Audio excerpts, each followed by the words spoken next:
కానీ యనుమల గారి కొన్ని ఆనిముత్యాలు ఇప్పుడు మీ ముందు ప్రదర్శిస్తాను. రైతు బంధు చూయించు బాబు. పంటలకే ఇస్తున్నావు కదా, మూడో పంటకి ఎందుకు ఇస్తలేవు? పంటకు 5,000 ఎకరానికి ఇచ్చినావు, 2 పంటలకే ఇచ్చినావు సన్నాసి రైతు బంధు. మరి 3 పంటలు పండిస్తే 3 సార్లు ఎందుకు ఇస్తలేవు రైతు బంధు? భూమి లేని ఉపాధి హామీ కూలీలకు కూడా సంవత్సరానికి 12,000 రూపాయలు ఇస్తామని చెప్పినాము. ఈ భూమి యజమానికి వచ్చేది కౌలు రైతుకు వచ్చేది కౌలు రైతుకు వస్తుంది. ఒకరికి ఇచ్చి ఒకరికి ఎగ్గొట్టే విధానం లేదు. అది కౌలు రైతు మాట్లాడుకోవాల్సిన అవసరం ఉంది. పంటలకే ఇస్తున్నావు కదా, మూడో పంటకి ఎందుకు ఇస్తలేవు?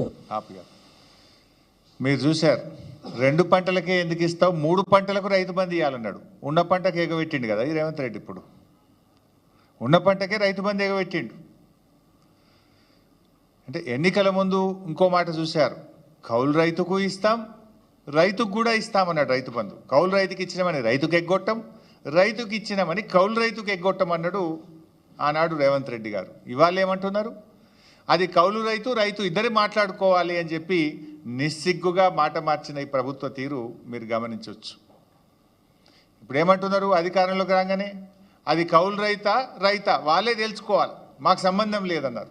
ఆ రోజేమో కౌలు రైతుకు ఇస్తాం, 3 పంటలకు రైతు బంధు ఇస్తా అన్నాడు. నిన్న మాట్లాడుతుండు సిగ్గు లేకుండా ముఖ్యమంత్రి. ఏం మాట్లాడుతుండే నిన్న? గత ప్రభుత్వం అట యాసంగి పంటలో రైతు బంధు ఎగ్గొట్టిందట. రైతు బంధు డబ్బులు ఇవ్వడానికి మేము జమ చేసి ప్రకటన కూడా చేస్తే ఎలక్షన్ కమిషన్ కంప్లైంట్ ఇచ్చింది మీరు, రైతు బంధును ఆపింది మీరు. ఇంకా అప్పుడు నువ్వు రెచ్చిపోయి ఏమన్నావు, ఇప్పుడైతే 10,000 మేము వస్తే 15,000 రైతు బంధు వేస్తా అని ఎన్నికల్లో ప్రచారం చేసినావు.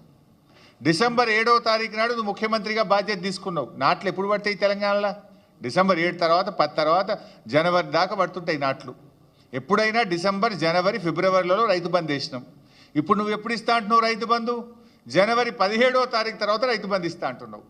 డిసెంబర్ 7 నాడే నువ్వు ముఖ్యమంత్రి అయితివి, మరి నువ్వు ఇవ్వాలి కదా రైతు బంధు. ఇప్పుడు జనవరి 17